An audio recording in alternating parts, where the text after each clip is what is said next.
October 4th, 2015 was an incredibly life-changing day for a number of communities across South Carolina. Dams broke. We saw hundreds of millions of dollars of damage to our city's infrastructure. Thousands were left without power and drinking water, and sadly, dozens of precious lives were lost.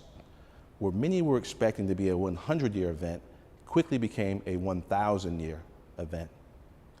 This historic flooding showed us the true power and wrath of Mother Nature, but it also taught us a valuable lesson in understanding the strength and resolve of our great city.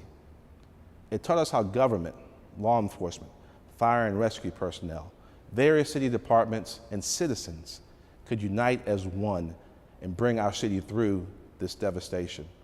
It taught us how communities could band together and help one another endure intense conditions and a lack of resources. It taught us what it truly meant to be Columbia strong. On the night of October 3rd, 2015, many of us went to sleep in the peace and comfort of our homes. But on the morning of October 4th, the rains came.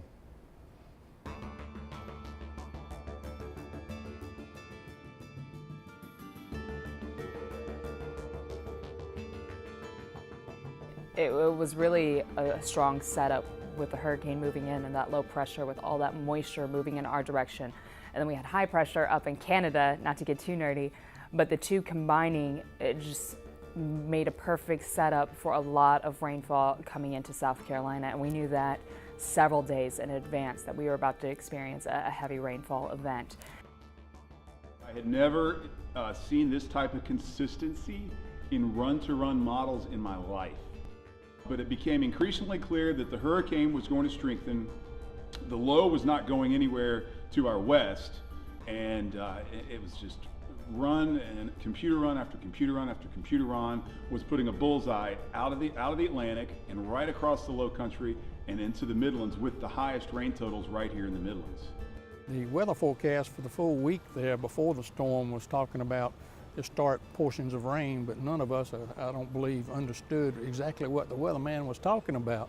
It wasn't until the morning of the storm that I understood what a historic rain looked like. I remember I was speaking at a convention at the convention center on Saturday, and I was surprised that the organizers of the event at the convention center didn't cancel it because of the weather reports. And so I was there, and the mayor was there, and after the mayor made his comments, he told everybody, this is a great event, but as soon as this event is over, you all need to go home and stay home because we have a storm coming. And I even remember my mom saying to the mayor, he said, why are you scaring people? And he said, I'm not scaring people, this is serious and people need to be prepared. Concerned, but also I was feeling confident that the emergency staff, the public works staff were as prepared as they could be. They tend to do a good job when we know that we have good information in advance. I didn't really think that it was going to be as big as it was. So, you know, we always prepare for any kind of disaster. We prepare for hurricanes, we prepare for any kind of storm. We even prepare for just a regular thunderstorm that come through. You know, we're going to storm mode. So we always prepare for anything that come, but nobody could prepare for what came. That evening, I mean, we had set up the Emergency Operations Center. It had been open for several days, but we had been watching the storm and preparing. We had barricades set out. We had our staff on call and ready to respond. We were monitoring from all angles, so not only from a stormwater perspective, but obviously water and sewer perspective as well.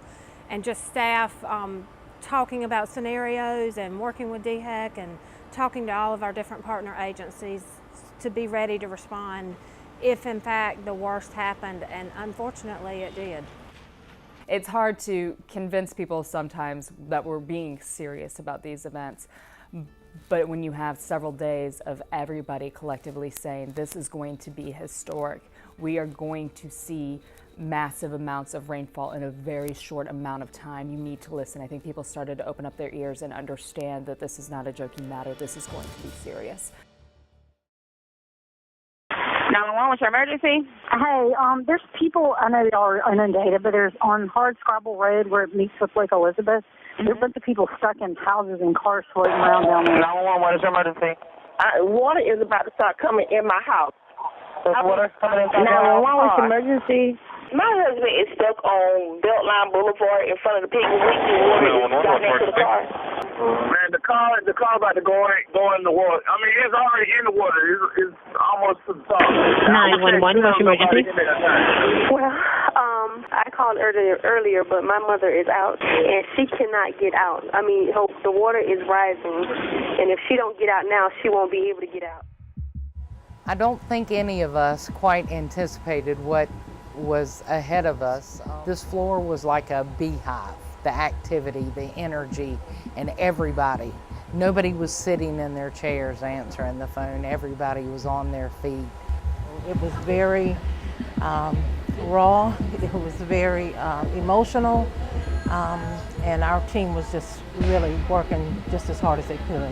I do know for a fact that we took 40,000 calls in 4 days. I think our first call for service that we attributed to the flood was October 4th, about 12 midnight. And then very shortly thereafter, we started getting inundated with calls.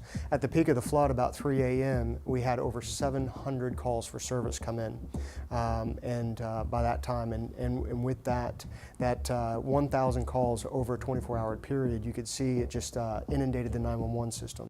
These calls were coming in and every line was lit up, and it was just call after call after call, and there was nothing that we could do. We're safe in a room, and there was just, the only thing that we could do was put the call in, and we had hundreds of calls, pending, and people wanting to be rescued out of their homes, out of their cars, and it was just like, what else can we do?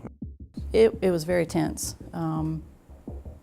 It's a situation where you have lots of things going on at one time, and you can't be everywhere, and you hear your partners on the radio with certain situations, and you can't be there with them. I'm by myself in certain situations and don't know if anybody's going to be there to help me. We're driving a full-size diesel Dodge with a boat pulled behind it as a brush truck is what we use. And when we had water coming through the dash on these trucks. So that tells me right there, it's like, yeah, this is not good. And then before you know it, we were just call after call after call after call after call. And then there was no help, because we were basically cut off from the rest of the city. Probably around 3 in the morning. It was still dark at the time, and the people inside the apartments literally were woken up to water. There was a mother and a child in one of the apartments, and the water, because of the pressure, we were having difficulty getting the front door open. There's a lot of rapid water. So we went around the back, and I had to break out the back window to get the 5-year-old out through the window. Senior firefighter Bolton, he put that information out over the radio that he was stopping to try to assist this woman and her children. He was right on the bridge when the water hit him, and it swept him off the bridge, and he went through that large culvert pipe and popped out the other side. A gentleman walks up to me and he said, hey, my dad lives on the side street right back here. And he was outside, and he said that he thinks he can hear somebody screaming. And at that point, we were in the woods, in a boat with the rough water, and we're picking our way through there, and then I can hear Bolton. And I told Eddie, I was like, Eddie, I hear it. Just keep going this way. And I'm standing up on the front of the boat, and I'm just looking, and then I see Bolton. I could see him just hugging this tree. And I'm like, Eddie, I see him. I see him. So we got him in the truck, cut the heat on, and me and the chief hugged each other, said good job, and at that point I collapsed on the ground and cried. It was all I could do.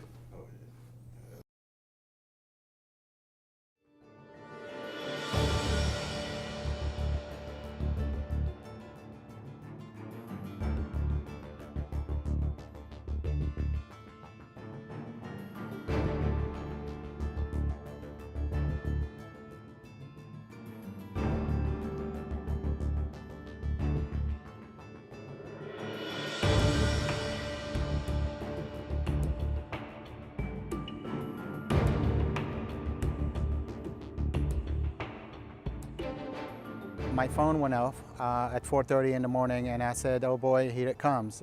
So I got in my car, believe it or not, and went and checked on the low areas, like 5 points in a couple of areas in my neighborhood in Shandon, in my district. And it was a little bit, I was in disbelief because 5 points didn't look like it was flooded much at all, but the low areas in the neighborhoods were a lot of it underwater. I went out, came back, got a cup of coffee. Wow, it was really bad rain last night. I wasn't thinking anything about it until we drove down our street on the other side. Then I could see that the water was up to the windows on the first floor level, over 4.5, 5 feet. Watching somebody's shed, who's a small house, about 600 square feet, that was washed into the creek. That's when I started to realize, oh, this was serious. My spider senses went off when I was sitting in the middle of the roadway, literally watching the water rise. It was just rising that rapidly. And then when we had the first report of a dam breaching, that signaled to me that, you know, we potentially had some catastrophic event coming our way. And then what we saw as, you know, as the day went into the following day with the breach in our canal, and how you quickly realize how important water is and the supply of water. And it was a lesson learned immediately of just, you know, how dependent upon you are on water, especially. Handle repairs on fire trucks, pretty much anything in the city. And I went down there and I was told to, you know, start picking people up and getting them to shelters. And when I first arrived down there early that morning, there was nobody to pick up yet, because nobody was able to get out of their homes. They were all asleep when all this happened. And so as the morning went on, it just turned into, instead of sitting there waiting, you know, we kind of got involved in trying to help get people out of their homes and get them out of the water, get them dry, you know. And then we started loading them into buses and started getting them to shelters. But, you know, just seeing the water going through the people's houses and stuff, it's just heartbreaking to see that kind of stuff. It really is. That Sunday morning, I started getting phone calls probably 3 o'clock in the morning about water, about trees being down, and knowing that we got up, we got some crews in so that we could have people here to make sure that the roads we could open because of fallen trees, that we could get them out of the way. Basically, you know, roads were flooded all around the city. Basically, we're closing roads with barricades, diverting traffic. A lot of water everywhere, a lot of houses underwater. Until the water went down, we basically just blocked off roads and kind of waited to see what we had.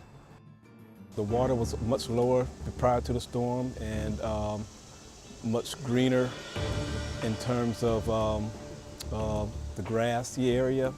Now we see a lot of still saturated areas of mud and debris pushed out of place.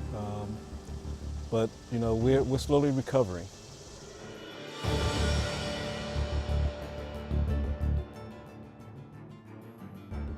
I think when we first came down in the City Columbia truck, you know, a lot of these houses, where people had them started putting their stuff out of their house onto the road, you think you got everything you need, and the next day you don't have anything, and you got to start all over again.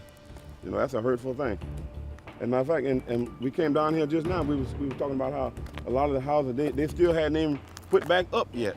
And some of the houses, like up around that corner around there, they're torn down. They done cleared the entire lot off.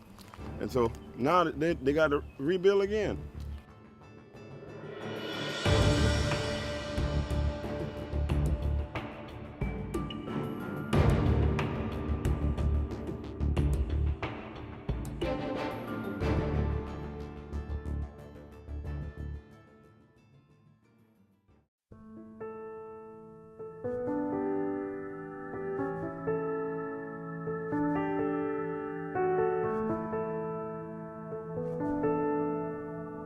The city's response to this disaster was totally phenomenal.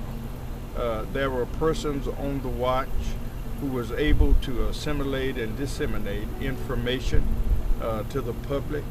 There were persons who were displaced, who was able to see and to hear from the city officials things that were happening, where to go, what to do, what's the progress. We really had to initiate a 24-hour around-the-clock process for communicating with our citizens. We utilized all of the city's communications outlets, including our city TV channel, our website, and definitely our social media platforms. And communications was a vital part of not only making sure that the general public and the media were informed, but it was also crucial for the public safety of our citizens. As soon as it happened, of course, we come in, and we start putting a plan together because we have to have the right paperwork for all assessments and things. Then at that point, you actually go into the field and get a feel of how many inspectors you need to put in the field, because we have to visit every home and do an early assessment of damages and values and water levels and things of this nature. It's within our department that people have to submit the permit package, to start anew, to start over if their homes were, were basically destroyed in the flood. So our department played a big part in that, played a big role in that, and so, it came to the public meetings and things like that. A lot of people, were obviously affected by the flood, and we had to swing in to assist many frustrated property owners start from the beginning. We knew that there were a lot of businesses that were going to be impacted, and that they were going to be impacted in many different ways. Some of them were actually going to have physical damage in terms of, flooding in their locations, or lost inventory, lost equipment, anything like that. We wanted to make sure that people knew what was out there and what was available to them and how to go through the process. For me, it was fulfilling getting the animals back to their safe, getting back to their homes and back to their owners. Overall, I will say we were really impressed with the citizens. They really took the initiative to get their pets taken care of, to get them out of their homes, take them where they needed to go. We assisted where they needed us, and it was pretty amazing to watch the community come together.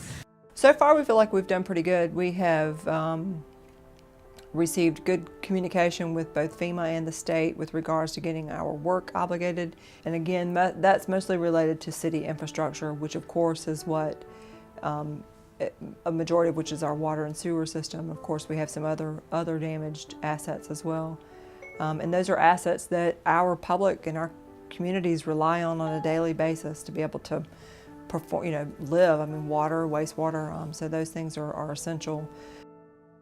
The hardest thing of all of it to overcome was seeing the canal actually breach and knowing that we were potentially going to lose our water source. And fortunately, that did not happen. We never lost the ability to treat water and produce water at our water plant. So knowing that we made through it without ever losing our water source was a great relief. So when the canal breached and the river level receded, the water level in our canal receded as well, and we were unable to pump from our normal water intake and pumping system. So while we were trying to figure out a way to solve the canal breach itself and to dam up the canal and save our water source, we worked in a parallel path to develop an alternate water source and pump water directly from the Broad River and get that to our plant, thus bypassing the canal temporarily. So as the water level dropped, we started placing temporary pumps and piping systems over along the banks of the Broad River. This is a pedestrian bridge that crosses the canal, and during the flood and during the height of it, we had two 24-inch diameter large pipes and several smaller diameter collapsible pipes. So you really couldn't even walk across the bridge, you had to climb across pipes. But this was the way that we were able to get water, the path that we were able to get water, pump it out of the Broad River and deliver it onto our treatment plant site, thus bypassing the canal. Not only did our department come together, but the city as people who love each other. I had one of my inspectors that ran across a gentleman in the field that's his livelihood. He went from state to state and did devastations. He said of all over the United States he had been, he had never saw people come together like Columbia, South Carolina. It was that touching. There were food on every corner. There was churches. There was families taking their children that was old enough to lift a board to say, I want you to be a part of this. So these children understood how people in need, how it felt. The historic flood of October 4, 2015 will long be remembered as one of the most challenging times that our city has ever faced. And although dams were breached, roads washed away, homes destroyed, and lives lost, the spirit of our community was never broken.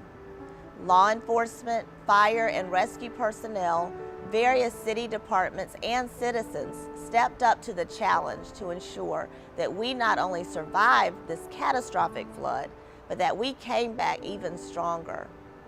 Yes, October 4, 2015 not only revealed the power of Mother Nature, it showed us the strength and resolve of our city. It showed us we are Columbia strong.